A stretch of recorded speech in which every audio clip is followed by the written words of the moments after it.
Negotiation. It's a 5-syllable word that can instill fear in the heart of even the most adept entrepreneur, and yet it's a fact of everyday life in the startup world. You eat, sleep, and breathe your vision day in and day out. But when it comes time to bring that vision to the negotiation table, there are no guarantees. So, what does it look like to strike that golden balance between standing firm in what you and your company need while also knowing when it's time to meet your partners in the middle? This week, we're exploring what it takes to walk this fine line with Pura CEO and co-founder Bruno Lima and investor Curt Roberts to bring you both sides of a perfect pitch.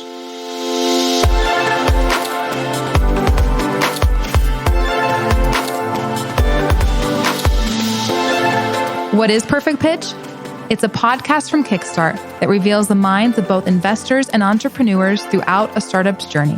So whether that's uncovering what everyone's really thinking during a startup pitch or learning how entrepreneurs like you have managed their first major roadblock, Perfect Pitch offers an honest, quick, and tactical guide to help you on your startup journey. I'm your host, Karen Zelnick. Bruno and Curt, thank you so much for being here today. Thanks for having me. Thanks, Karen. Before we jump into the discussion, Bruno, I just want to tell everyone a little bit about you. You're originally from Brazil and moved to Utah when you were 9. I understand that you've always had a passion for understanding how things work. You've got a degree in manufacturing, engineering, technology. What else should we know about you? I am the father of the best 7-year-old boy, bar none, and the best 6-year-old daughter and 3-year-old daughter. Just fantastic kids in my life. So cool. And I'm married to the most amazing woman in the world. That about summons up everything there is to know about me. So cool. Oh, that's amazing. So glad to have you on. And Curt, it's always great to have you back on the show. As always, the link to Curt's bio is going to be in our show notes. And you know what I'm going to ask next? Curt, what can you tell us that return listeners don't yet know about you? Oh, I'm running out of things, but I thought of one this morning. So I collect rare books. I decided a while ago to kind of stray from that a bit. And I found an opportunity to actually pick up the final engineering drawing of Edison's light bulb.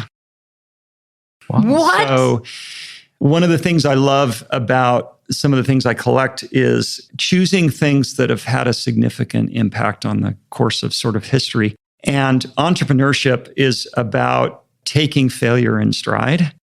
And if you know anything about the story of the development of the light bulb, there were more than 1,000 attempts to get the filament to work.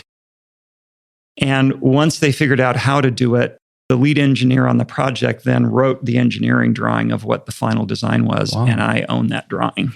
Wait, Bruno, are you geeking out? Because I'm geeking out right now. I didn't know if this was real or if you're just saying this for the podcast. No, it's real. I actually have it. It's on a wall in my house. That was my next question. Is it on display or in a vault? It is on a wall in my house. I guess that gives an idea of how much money Curt really has. You know, no, that's the spendable income, or is that what they call it? Expendable income? Yeah. This thing was surprisingly inexpensive. It came up at auction, and I put a lowball bid in, and I won it. That's insane. Man, that is awesome. Oh, I'm still geeking out. I will be for the rest of the podcast. Jeez, I don't have anything. Let's just wrap it up. Wait a second. We're about to talk about all the awesome things you've got with the company that you founded. Let's get right into it. Okay, Bruno, you have a remarkable founder story. You're the founder and CEO of Pura. Tell us a little bit about what that is. Pura is a technology company in the home fragrance space. So we married IoT, which is Internet of Things, smart home, and home fragrance. And so it's a way for you to control the fragrance in your house, schedule it, adjust it. We work with some of the biggest brands in the world, creating fragrances for them. It's been a fun ride so far. It is the air freshener of the future, basically, but it's now. The future is now, and it's awesome. For everyone who doesn't own one, you need about 5. So go out and buy them right now. But I want to talk about what got you there. You immigrated to the States when you were a kid, and then your family opened their own office cleaning business, which must have been quite an experience, quite an adjustment for you.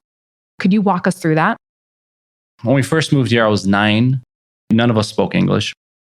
My parents, because they didn't speak English, the only job available to them at the time was doing cleaning services. So they actually would go clean during the day. And then at nighttime, after we got out of school, they would pick up my brother and me. My older sister would stay with my younger sister home.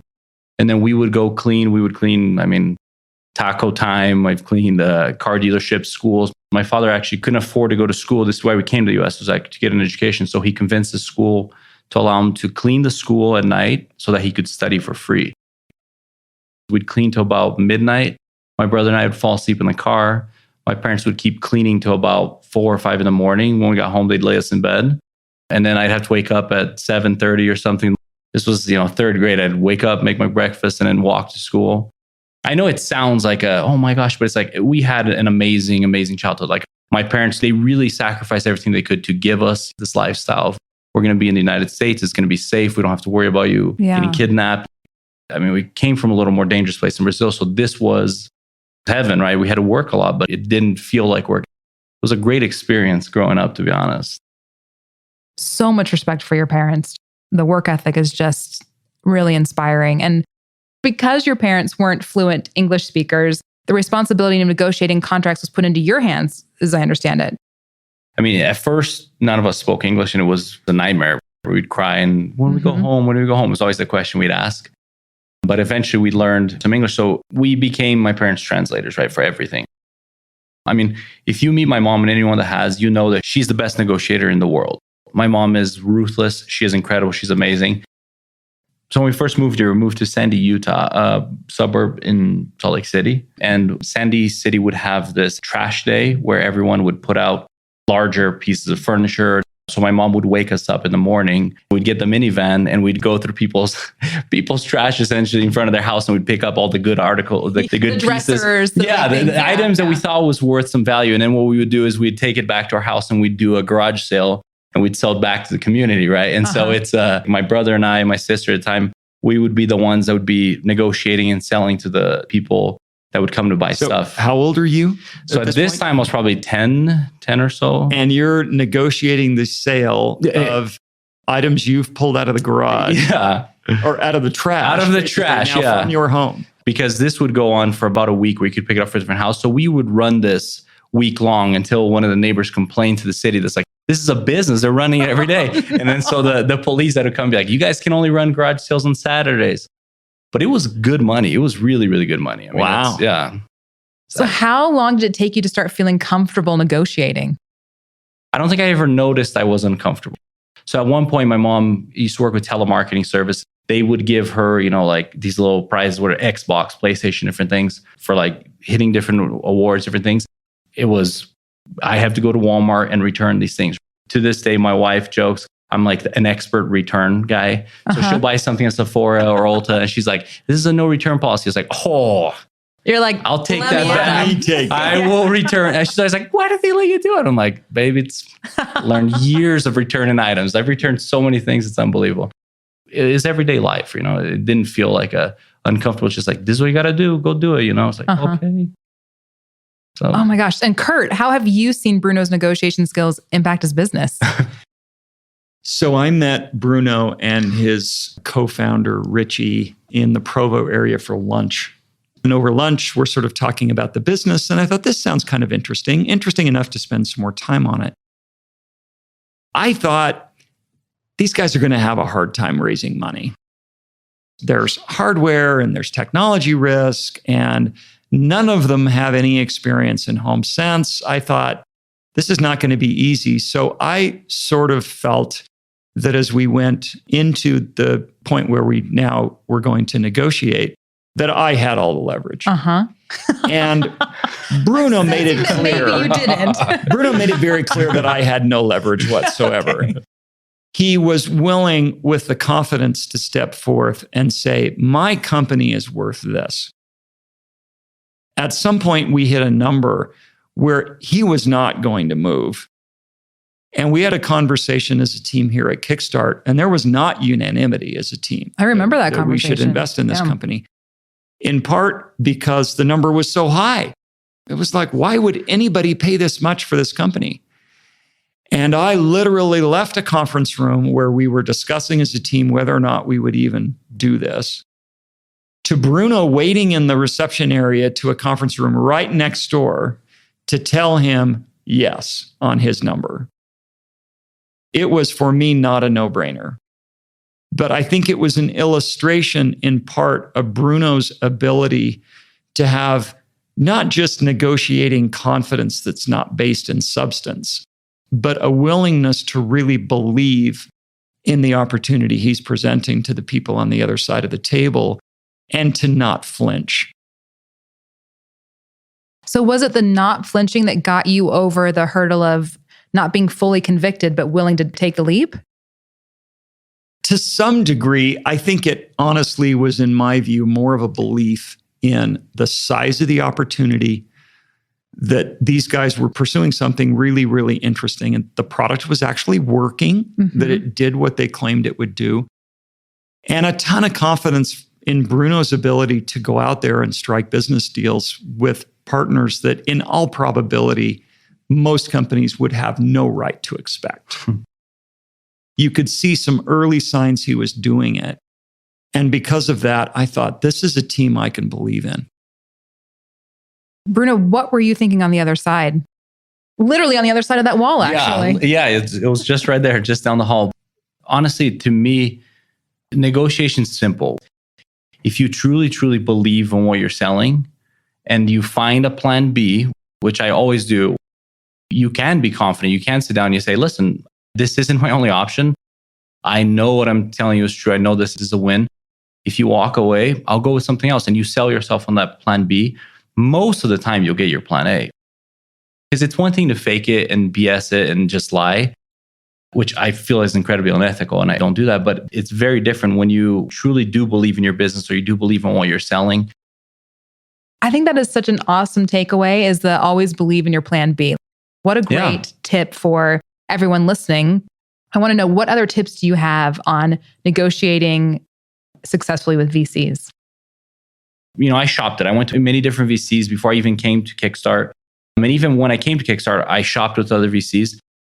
And I don't know how truthful this is, but I heard a rumor that Ocean's 11, which happens to be like my favorite movie, the way it was created is that the director went to Brad Pitt and he's like, hey, look, George Clooney's in and he's in and he's in.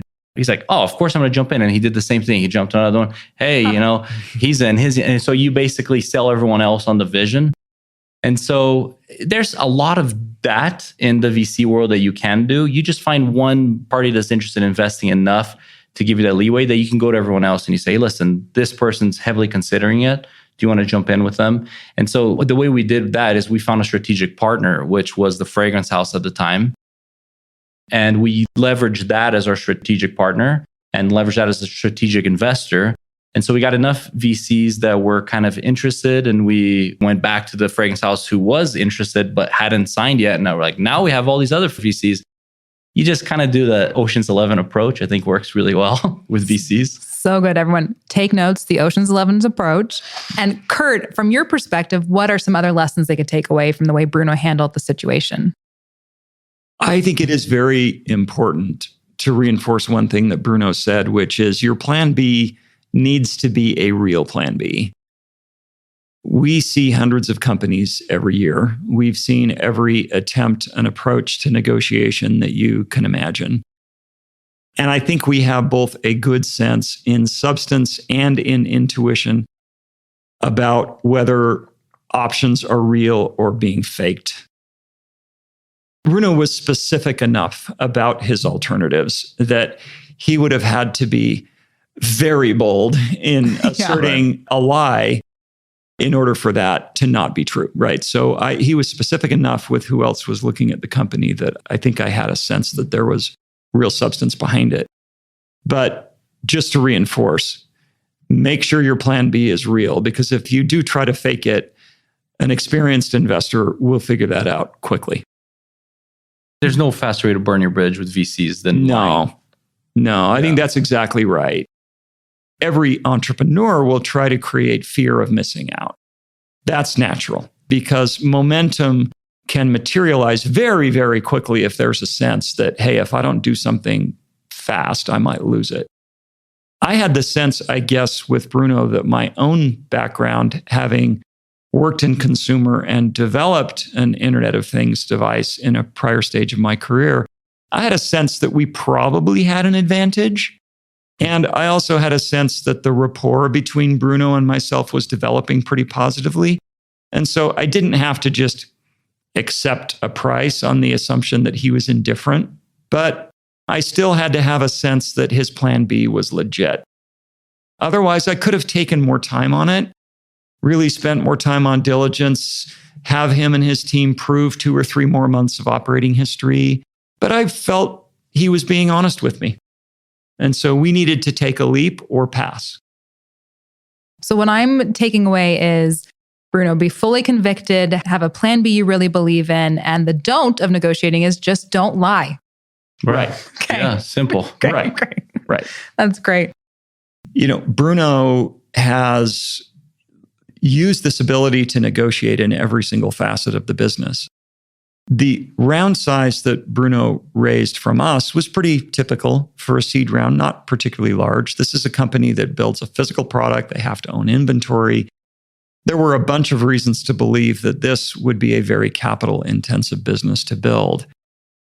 But not only did Bruno use the capability of negotiating to get a good seed round done with us and to get these large fragrance houses to put their resources behind the company, but Bruno's negotiated a partnership with a partner for distribution and for warehousing and third-party services that included a line of credit that has made it possible for Bruno to never raise another penny in the history of this company.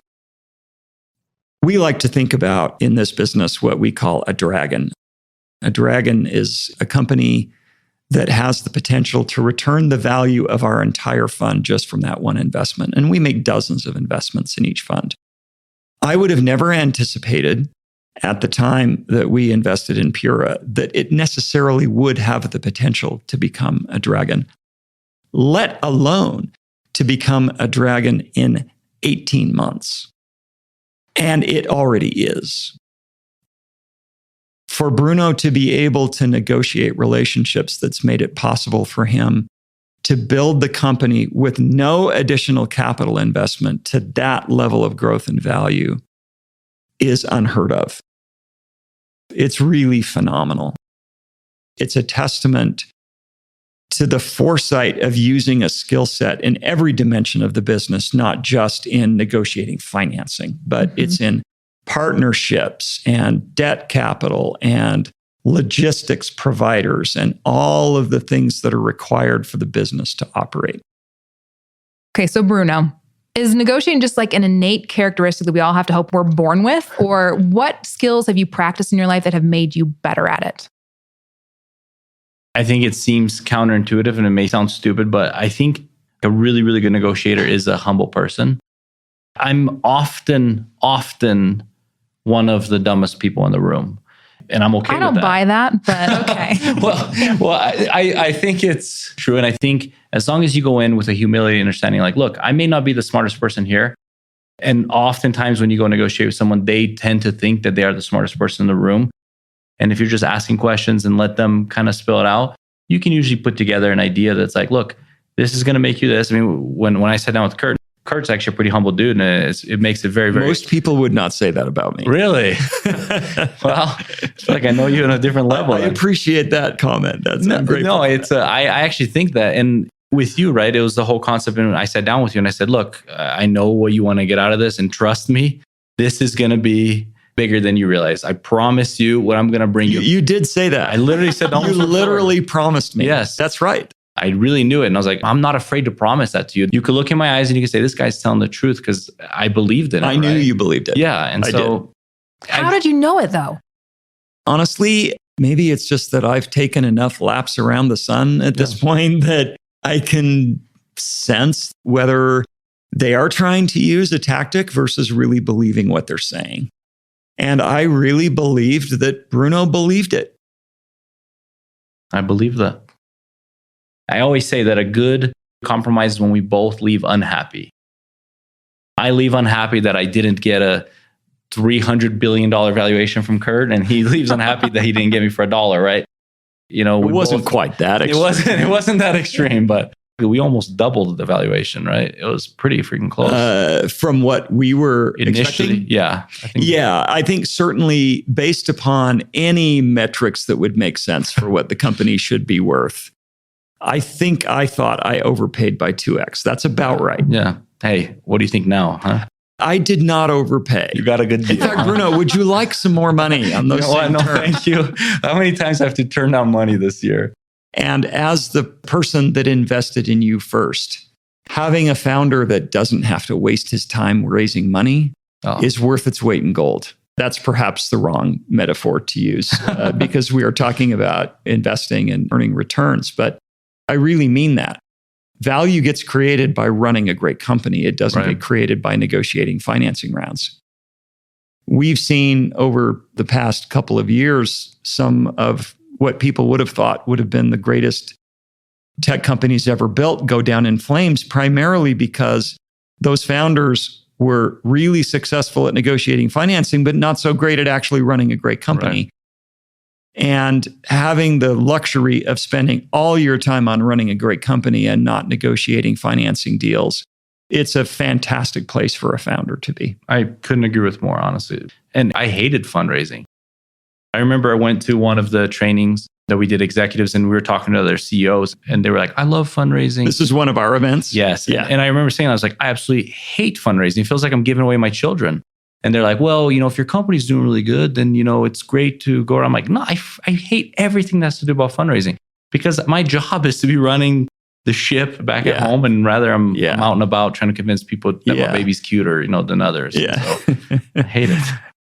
And Bruno, it sounds like humility is one of the most important things that's helped you be so successful. And this is a question we like to ask at the end. And I'd love to know, in addition to humility, what's another thing that you've implemented in your work or personal life that's had a great impact on your success? So about 5 years ago, an individual sat down with my co-founder, Richie, and myself, and their advice to us, you need to give the company your all, which I agree with. But the concept was, if your wife sees you at home before I think it was 9 p.m., he said, then he's like, you're probably failing as a CEO. And I took that and I threw it away right away. The thing that I think really makes Pura so successful is that I live by the concept that it's like your family comes first, your home comes first. 5 o'clock on the dot, almost every single day, everybody's out. I take my 3-year-old daughter on a daddy date multiple times a week in the morning. And so I show up to work at 10 a.m. And it's not because I'm the CEO and the CEO shows up late. I want people to know that the most important thing in my life is my family and that the company comes second, which seems really counterintuitive for a business. But as we've implemented that, it's really changed the culture where everyone there gives everything they have when they're there. But then the moment they leave, they refresh. And it allows us to focus on what's most important in life. And that is your family, your well-being, your health. I mean, we focus on all those things well before we focus on the company. And it just works out. Curt, I'd love your thoughts on that. I know Bruno's being modest here. He and I will have phone calls at times on the weekend and we're exchanging emails and texts at 10 o'clock at night. That's reality. But I think making sure that your employees know what your values are and what you expect them to be able to prioritize and that you model that yourself, I think makes the difference between a company that can sustain itself versus one that has moments of glory and then ultimately the potential to flame out. Thank you. I remember growing up and having daddy-daughter dates and we'd go get root beer floats. That was our thing. And then his assistant was always told that if my kids call, no matter what I'm doing, come get me. I just think that set a really good standard and I really appreciated it. Thank you both so much for being here. I think this has been an amazing discussion. So many takeaways. And of course, thank you for listening as we dive deep into what it takes to create the perfect pitch. If you want to learn more about our investor, Curt Roberts from Kickstart, or our founder, Bruno Lima, and his team at Pura, we'll have a link to the company and a longer bio in our show notes at kickstartfund.com. And I might even put in some of my favorite Pura scents in there, so be sure to check it out.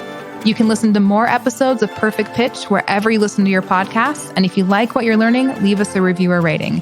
We'll be back next time with more insights from entrepreneurs and the investors who fund them. So be sure to subscribe so you don't miss a thing.